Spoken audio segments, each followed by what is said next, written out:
No, dzień dobry. Jak powiedziała, tak i uczyniła.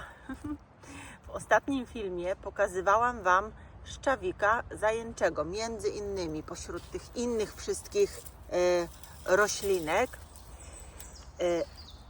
Szczawika taką piękną i wdzięczną bardzo roślinkę, ponieważ nie ma jeszcze filmu o nim na kanale, a właśnie to jest ten czas teraz, kiedy szczawik kwitnie swoimi pięknymi, wdzięcznymi kwiatuszkami, bo potem będą listki. Te listki potem do jesieni można też stosować w fitoterapii, no ale kwiatków już nie będzie, a teraz on ma te swoje cudne kwiatki, więc dzisiaj opowiem Wam wszystko o tej roślinie. Jesteście gotowi? No, to dobrze, to zaczynamy.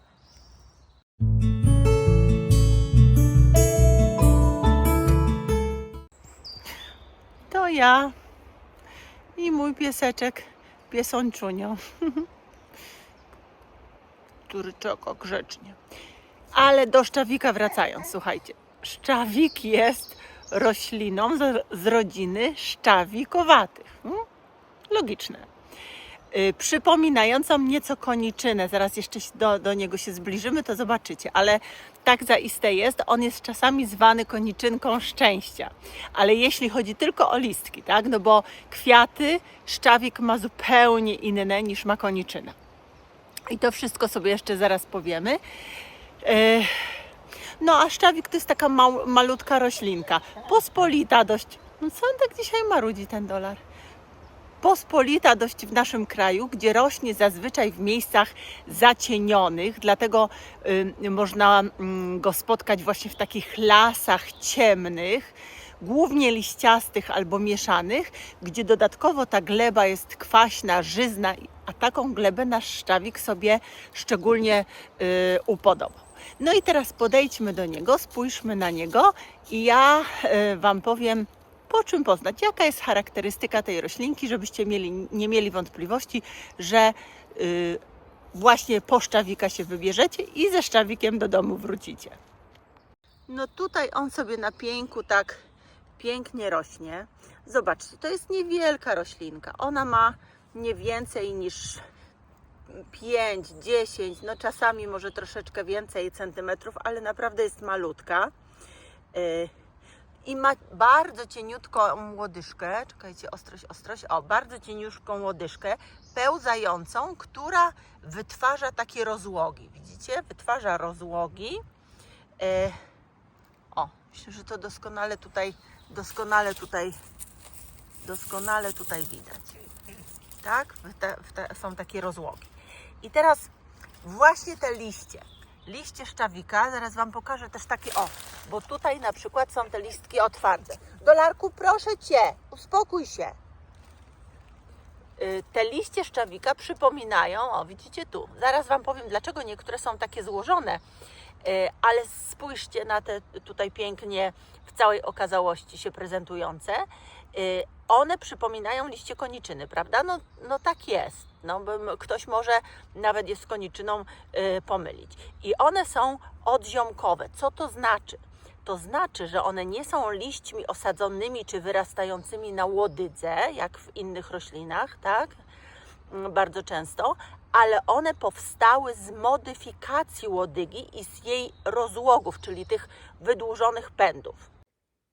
I jeszcze Wam chciałam powiedzieć, że te listki są odwrotnie sercowate. W roślinach takich jak lipa, jak lilak, też liście mają kształt serduszka, ale ogonek jest jakby wrośnięty w tę wklęsłą część serduszka, tak? A tutaj jest w ten szpic od serduszka wrośnięty ogonek. Z tego ogonka oczywiście 3 te listki odchodzą, ale dlatego mówimy, że to są listki odwrotnie sercowate. Tak to właśnie te liście powstają. One są w smaku, jakbyśmy je spróbowali, takie nieco kwaskowate, ale no przyjemne. Poczekajcie, spróbujmy. Może tutaj mam takiego bliżej, bliżej tutaj mam takiego. I dobra, on taki, gdzie to jest ten korzeń, ta łodyżka właśnie, taka, na której są listki. Jeszcze jedną zerwę. Właśnie ta z tej łodygi, czekajcie, tutaj nie mogę się dobrać, ale może tu się dobiorę. O! Tutaj pięknie to wszystko widzicie. Że te liście odzionkowe, one powstały z modyfikacji właśnie łodygi i tych pędów, a nie są osadzone na łodydze rośliny. Także kwaśne są na pewno, bo właśnie je próbuję. I teraz tak, zobaczcie, one się tak pięknie tutaj, na tym to super widać, zwijają się. One się zwijają kiedy? Kiedy nadchodzi zmrok, czyli mrok, jednym słowem, jest na ziemi, albo jest niepogoda, to one się właśnie tak charakterystycznie zwijają. Przez niepogodę to ja rozumiem albo chyba jakieś, nie wiem, to by trzeba specjalistów zapytać, ale mi się wydaje, że one wtedy, kiedy na przykład jest za sucho, a teraz mamy taki okres suszy, więc one się zwijają, albo może właśnie jak padają intensywne deszcze, dlatego właśnie one się tak zwijają, bo to ma na celu optymalizację, więc ja bym jednak za tą suszą optowała, optymalizację gospodarki wodnej rośliny, tak? Jak teraz jest sucho, to szczawik po prostu się zwija i tym samym oszczędza wodę, żeby ona nie wyparowywała przez powierzchnię liścia i tym samym tak jak wspomniałam, tym samym ją oszczędza, czyli właśnie tak wygląda jak teraz. Być może tutaj te mają troszeczkę więcej wody pod tymi liśćmi w runie leśnym, ale te, które są na pieńku, wystawione też na promienie słoneczne, ten mech też jest tutaj wysuszony, nie ma tyle wody, nie skumulował tyle wody, ile jest potrzebne, więc dlatego te liście tak wyglądają. A kwiatki, no jeszcze mamy kwiatki. Kwiatki, zobaczcie, są bardzo też urokliwe. Mogą być białe, mogą być różowawe, mogą być fioletowawe, ale mają 5 płatków. I właśnie tak, czekajcie, staram się bardzo blisko Wam tutaj to pokazać, ale mi się tu buntuje. Tylko że jest wiatr. Zobaczcie, jakie przecudne. I potem jak kwiatki przekwitną, to roślina wytwarza nasionko. Nasionko, które jest wyrzucane potem z pękającej torebki nasiennej i to jest prawdziwy rekordzista ten szczawik, bo takie nasionko może nawet powędrować na odległość 2-2,5 metra, no więc bardzo daleko. Ja widzę tam jeszcze jedną kępkę. Czekajcie, idę do niej, bo tu były białe, a tutaj ten szczawik ma takie bardziej fioletowawe kwiatki. I tu już widzicie, nie jest taki wystawiony, trochę widocznie więcej ma wilgoci. Tutaj te liście nie są zamknięte i kwiatki są takie bardziej fioletowawe. A jakie związki czynne znajdują się w szczawiku zajęczym?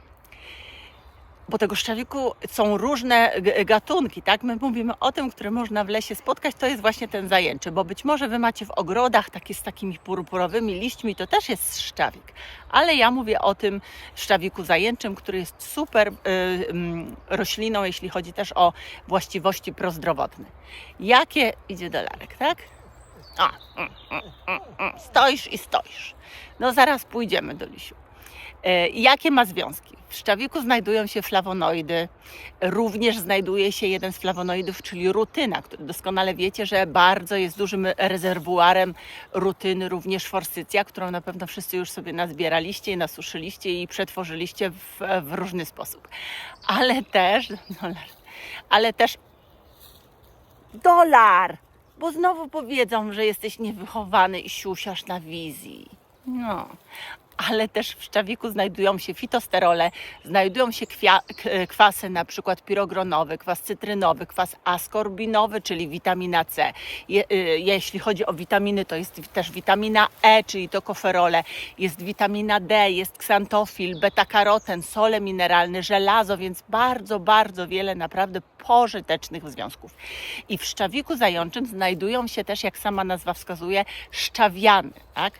Więc muszą uważać osoby, które mają chore nerki, choroby dróg moczowych, głównie kamicę moczową, dlatego że wiadomo, że one dużej ilości tych szczawianów spożywać nie mogą. Ale znowu w tym szczawiku nie jest tyle, żebyśmy musieli się tam rękami i nogami zapierać. Możemy sobie po prostu jako dodatek do kombinacji ziół tego szczawika też do naszych różnych mieszanek ziołowych dodawać.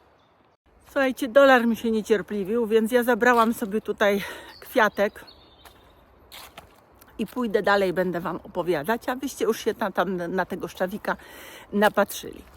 Teraz chciałam Wam powiedzieć, do czego my możemy wykorzystywać tę cudowną roślinkę. Dawniej szczawika stosowano właśnie na wiosnę, wtedy kiedy on kwitł, bo on kwitnie, nie wiem czy Wam mówiłam, teraz właśnie w kwietniu i w maju. I wykorzystywano go na wiosnę, żeby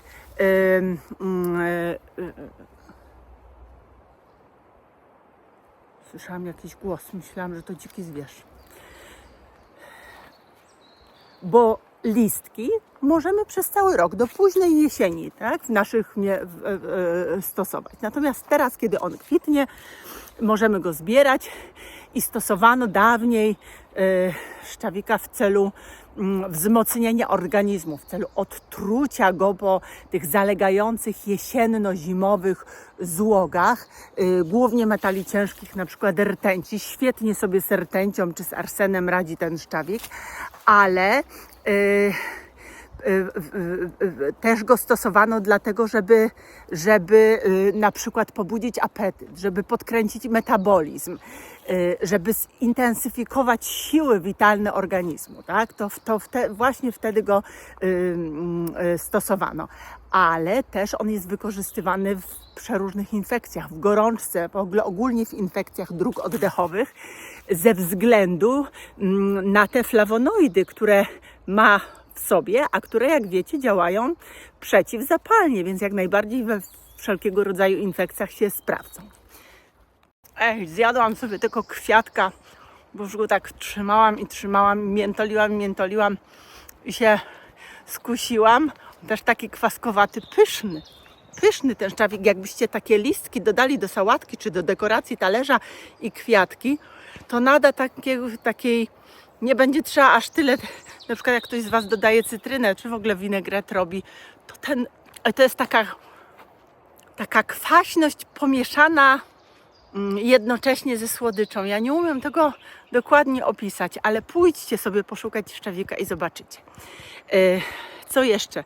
No tak, jeszcze go stosowano, jak już Wam wspomniałam, szczawik zawiera żelazo, więc stosowano go również w leczeniu anemii, niedokrwistości, tak? Ma witaminę C, więc można szczawikiem leczyć również, czy kiedyś leczono szkorbut. On do tego służył. Ma witaminę D, więc też stosowano go, żeby zapobiegać krzywicy na przykład, tak? Co jeszcze robiono? Robiono taką na przykład papkę z ziela szczawika, czasami dodawano nawet do tego trochę oleju i stosowano go na wszelkiego rodzaju rany, czy na wszelkiego rodzaju owrzodzenia, żeby się lepiej goiło. Aczkolwiek jeśli chodzi o rany i o roślinę, to wiecie, że ja uważam, że nie...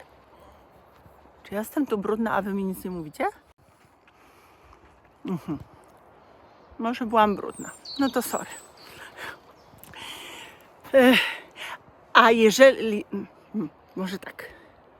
Natomiast jeżeli chodzi o rany, o wrzodzenia i rośliny i przykładanie, to wiecie, że ja akurat uważam, że nie ma nic bardziej fantastycznego niż babka. I ja rekomenduję właśnie babkę, żeby sobie w takich sytuacjach ją zrywać. Tym bardziej, że ona jest pospolita, jak sama nazwa wskazuje i też właśnie pospolicie występuje, więc jak nadejdzie lato, wiosna, lato, to tej babki jest wszędzie pełno.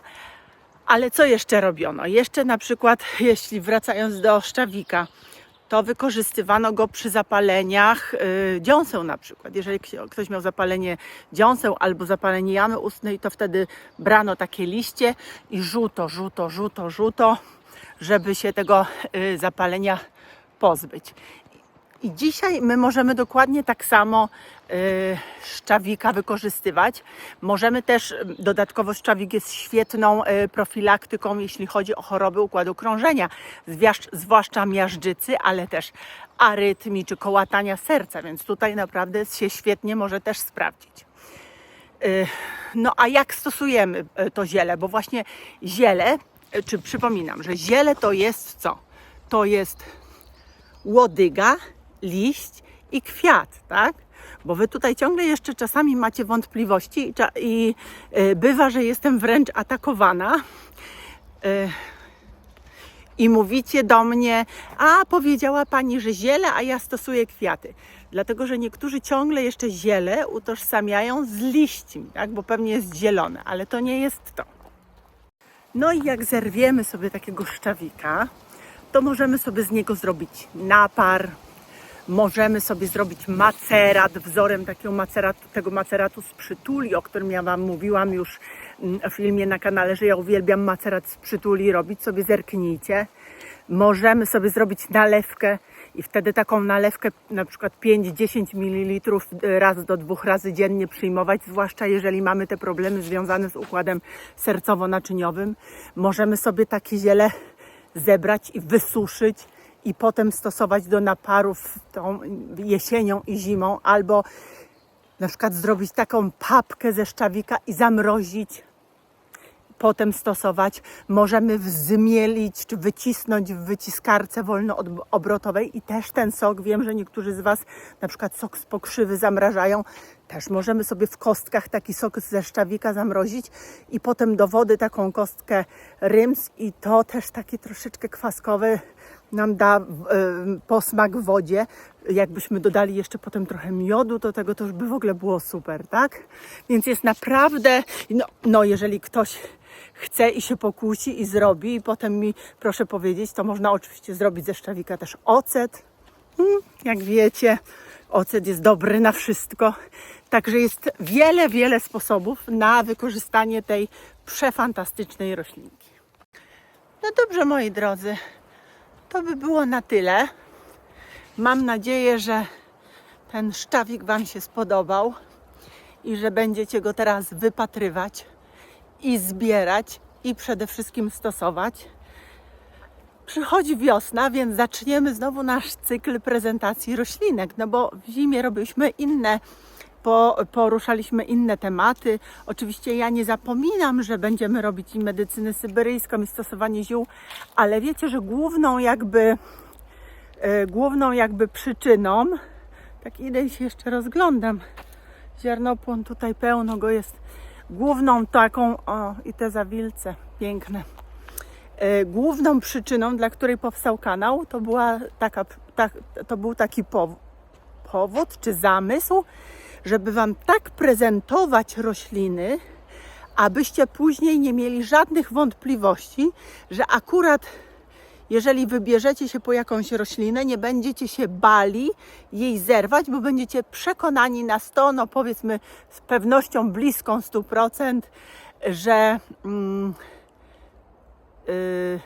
że to jest ta roślina, po którą się właśnie wybraliście. Bo bardzo często ludzi powstrzymuje strach przed zbieraniem ziół i przed stosowaniem ziół.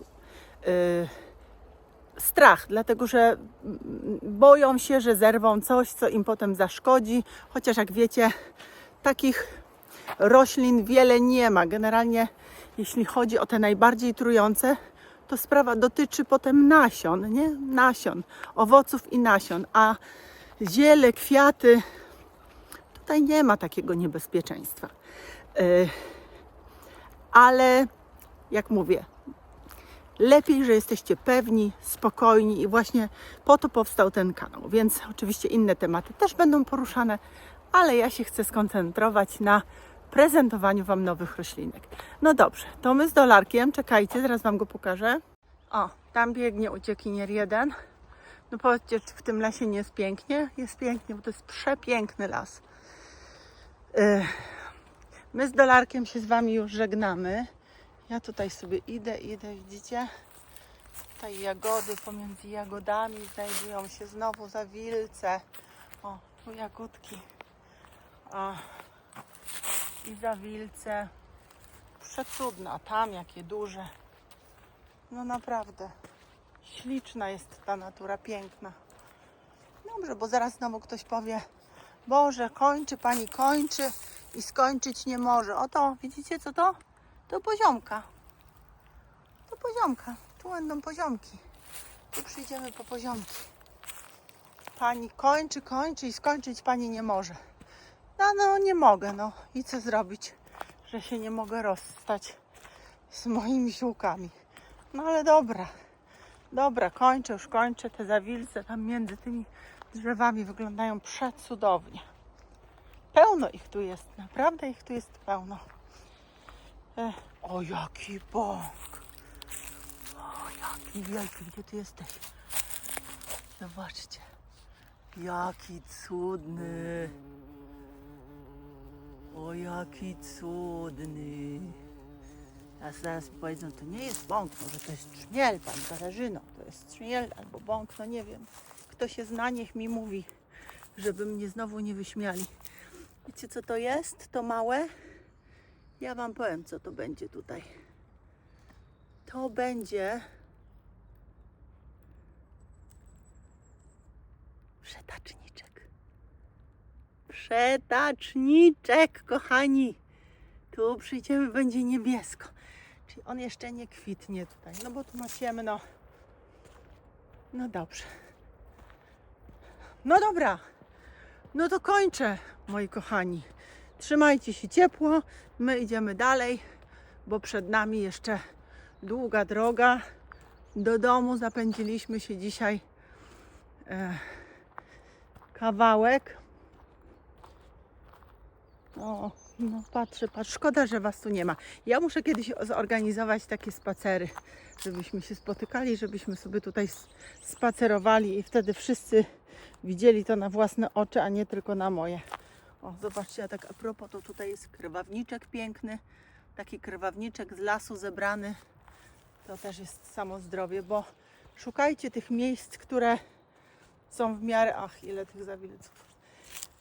Które są w miarę czyste, tak? Które są w miarę takie osłonięte i od drogi, i od wszelkich zanieczyszczeń. No tutaj akurat nie ma w okolicy nic. Domy są tam potem z drugiej strony. No i ta droga, ale też nie jakaś taka nie wiadomo ekspresówka, ale ona jakiś tam kilometr, 1,5 kilometra stąd. A w tamtę stronę to jak się skończy las, moi drodzy, za 3 kilometry, to jest tylko pole, które doprowadza nas potem do następnej wsi. Także super, fantastycznie, cudownie. O, młode liście jeżyn. Dobra, to na razie, ściskamy Was, pa!